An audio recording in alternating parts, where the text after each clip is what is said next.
प्यारे देशवासियों, नमस्कार। आज मैं बिहार के चुनाव और एनडीए के भविष्य के बारे में आपसे चर्चा करना चाहूँगा। जैसे जैसे बिहार के चुनाव नज़दीक आ रहे हैं वैसे वैसे एनडीए कमज़ोर होता जा रहा है और इंडिया गठबंधन फिलहाल मजबूती की तरफ बढ़ता हुआ दिखाई दे रहा है। आसार जो रोजाना के जो समीकरण बन रहे हैं उनसे ये क्लियर कट नज़र आ रहा है कि एनडीए शायद चुनाव से पहले पूरी तरह बिखर जाएगा। सहयोगी इनके नाराज हैं, कुछ तो वक्फ बोर्ड के बिल की वजह से नाराज हैं, कुछ और भी कई नीतियां हैं इनकी। सहयोगी करीब करीब अब मन बना चुके हैं कि इनसे अलग होना है। अब देखिए, कल एक तो जो पशुपति पारस हैं, यानी आपको मालूम है लोक जनशक्ति पार्टी थी रामविलास पासवान की, और उनकी डेथ के बाद उन्हीं की पार्टी के दो भाग हो गई है, दो भाग हो गए उनके। एक को उनका बेटा चला रहा है और एक को उनका भाई चला रहा है, पशुपति पारस, और ये दोनों ही एनडीए में थे। पशुपति पारस ने बिल्कुल स्टेटमेंट जारी कर दी, प्रेस कॉन्फ्रेंस कर दी है कि मैं एनडीए को छोड़ रहा हूं, अब मैं इंडिया गठबंधन का हिस्सा हूं। वो क्लियर कट है, बहुत बड़ा मैसेज गया है एनडीए के लिए, बहुत बड़ा मैसेज गया है। और अभी तक किसी भी एनडीए के घटक दल ने इतनी मजबूती के साथ इनके खिलाफ बात नहीं कही थी जो इन्होंने कह दी है। और इसके बाद दूसरा जो है मांझी, यानी मांझी भी जो है वो भी करीब करीब झटका देने के लिए तैयार बैठे, क्योंकि उन्होंने जितनी सीटें मांग रखी हैं वो उनको नहीं दी। एक तो लोकसभा में उन्होंने 2 सीटें मांगी थी, उनको 2 नहीं दी गई, 1 ही दी गई, और अब भी वो 30 सीटों की मांग कर रहे हैं। उम्मीद है उनको कि नहीं मिलेंगी, तो वो भी तैयार बैठे हैं अलग होने के लिए, बिल्कुल तैयार बैठे हैं। और इसके बाद जब पशुपति पारस चले जाएंगे तो चिराग पासवान का क्या भविष्य रहेगा, ये भी एक बहुत बड़ा सवाल है इसके ऊपर। इधर से आरजेडी से, यानी आरजेडी से कल मीटिंग हुई है कांग्रेस के साथ में। तेजस्वी यादव कल आए थे और उनकी मीटिंग हुई है राहुल गांधी के साथ में और इनके कांग्रेस के अध्यक्ष के साथ। इनका भी करीब करीब सुनते हैं कि फाइनल गठबंधन के बारे में और सीट शेयरिंग के बारे में काफ़ी कुछ कल फाइनल हो चुका है। वो डिटेल तो नहीं मिली अभी, लेकिन ये डिसाइड हो चुका है इनका कि काफ़ी कुछ इनका तय हो चुका है। कल यानी 15 अप्रैल को यहाँ कांग्रेस मुख्यालय में इनकी मीटिंग हुई थी, और आज 16 है, कल 17 अप्रैल को पटना में मीटिंग है इनकी। यानी इंडिया के जो गठबंधन हैं, इंडिया गठबंधन के जो सहयोगी हैं, उनकी मीटिंग होनी है और काफ़ी कुछ इनका वहाँ पर तय हो जाएगा कि सीटों का कैसे कैसे रहेगा। और इसमें पशुपति पारस तो एक तो वो क्लियर कट करके आ ही चुके हैं, आरजेडी है ही है, कांग्रेस है ही है, और अब लग रहा है जेडीयू जो आज सरकार का हिस्सा है, जो कि नीतीश कुमार का कभी भी कोई भरोसा नहीं रहा है। वो पहले आरजेडी के साथ सरकार बनाए थे, फिर बीजेपी में आ गए, फिर चले गए, फिर आ गए, यही सिलसिला उनका 20 साल से चल रहा है।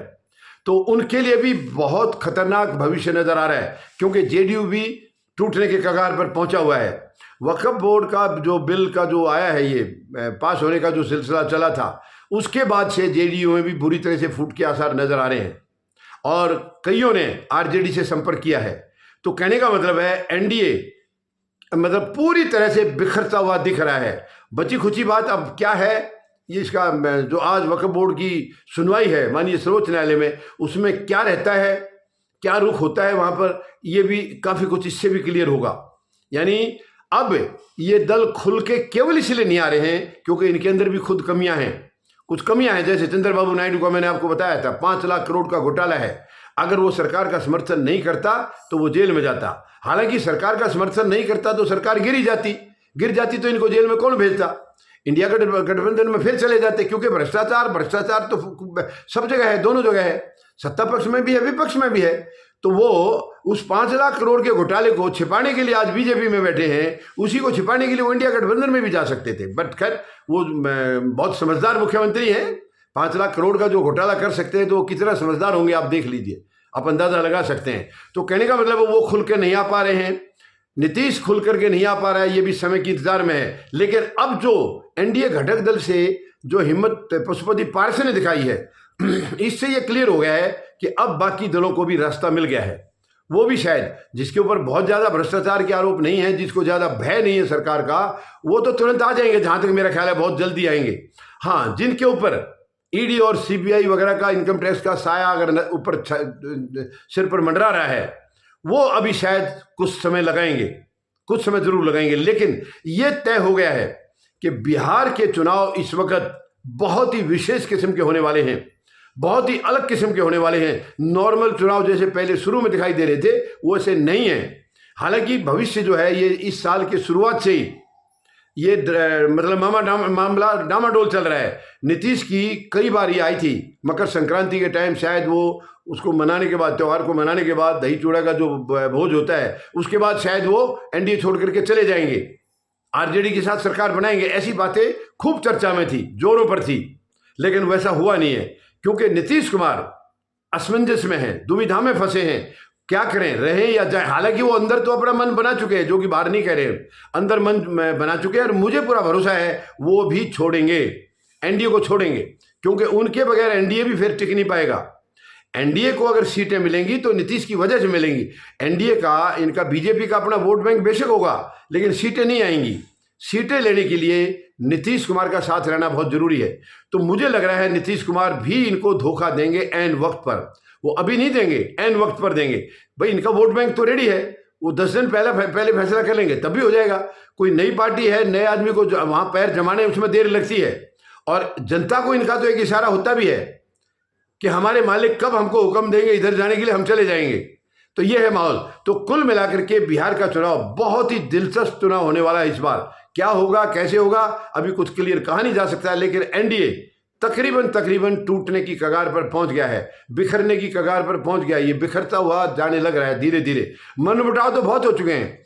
जेडीयू के कुछ नेता हैं, ललन सिंह वगैरह और ये संजय झा, ये यानी ये समझा जा रहा है ये बीजेपी के बहुत करीब हैं, लेकिन इनके भी कुछ बयान आए हैं। तो कहने का मतलब यह है कि जेडीयू, मुझे पूरा विश्वास है वो एनडीए के साथ चुनाव से पहले नहीं रहेगी, वो चली जाएगी अलग, इनका साथ छोड़ देगी। तो अब देखना है कि एक तो 17 अप्रैल की कल जो इंडिया गठबंधन वालों की मीटिंग है उसमें क्या तय होता है और कौन कौन आकर के मिलता है। एक तो क्लियर हो गया पशुपति पारस का, तो ये तो क्लियर है। इसके अलावा और कौन आकर के मिलता है मतलब इनके देखने के बाद किसी और की भी हिम्मत होगी या नहीं होगी। जैसे कि मांझी का लग रहा है, मांझी का पूरा यकीन है, उनकी पार्टी हम पार्टी है, उनका पूरा लग रहा है कि उधर उनकी सुनवाई नहीं हो रही है तो शायद इंडिया गठबंधन वाले सुनवाई करेंगे और वो इनमें मिल जाएंगे। इनका तो तकरीबन ये नज़र आ रहा है। पहले भी उनकी कुछ लालू प्रसाद की तरफ थोड़ी सी उनकी नरमी रही है, ऐसा नरम रुख दिखा है। तो अब ये कल की जो 17 अप्रैल की मीटिंग है उस पर भी काफ़ी नज़रें हैं जनता की कि उसमें क्या तय होता है इंडिया गठबंधन की। जैसे कि 15 को कल यहाँ कांग्रेस मुख्यालय में हुई है और उसके बाद कल पटना में मीटिंग होनी है, और इसमें काफ़ी इनका तय हो जाएगा भविष्य कौन कौन दल और आ सकते हैं और जेडीयू का क्या रुख रहेगा। काफ़ी कुछ नजर आएगा, लेकिन इसमें कोई दो राय नहीं है। एनडीए बिखरता जा रहा है लगातार और इंडिया गठबंधन फिलहाल मजबूत हो रहा है। हालांकि और कोई तीसरा विकल्प भी बीच में खड़ा होगा नहीं होगा अभी कुछ कहा नहीं जा सकता, लेकिन कुछ पता नहीं चलता राजनीति का कब क्या हो जाए। अचानक से कोई तीसरा दल भी ऐसे आ जाए जो इन दोनों को ही पटकनी दे दे, ऐसा भी हो सकता है। वो जनता की पसंद की बात है, जनता क्या चाहेगी, क्या पसंद करेगी, वो उसके ऊपर निर्भर करता है। तो अभी देखते हैं। फिलहाल कल जो मीटिंग है इंडिया गठबंधन की उसको देखते हैं, वक्फ बोर्ड के बिल का क्या फैसला आता है, उसके बाद इनके सहयोगियों का क्या रुख बनता है, इससे भी काफ़ी तस्वीर साफ हो जाएगी। और धीरे धीरे, जो कि करीब 5 से 6 महीने का समय है बिहार के चुनाव होने में, विधानसभा के चुनाव में, और तब तक मुझे पूरा विश्वास है एनडीए पूरी तरह से बिखर जाएगा और ये चुनाव शायद एनडीए के लिए नाक का सवाल बन करके रह जाएगा, ऐसी उम्मीद फिलहाल लग रही है। चलो देखते हैं अभी शाम तक माननीय सर्वोच्च न्यायालय का क्या रुख रहता है और कल 17 अप्रैल की इंडिया गठबंधन की मीटिंग का क्या रुख रहता है। तब तक हम देखते हैं और एनडीए में क्या डेवलपमेंट इसके बाद होता है। धन्यवाद। जय जवान, जय किसान, जय हिंद।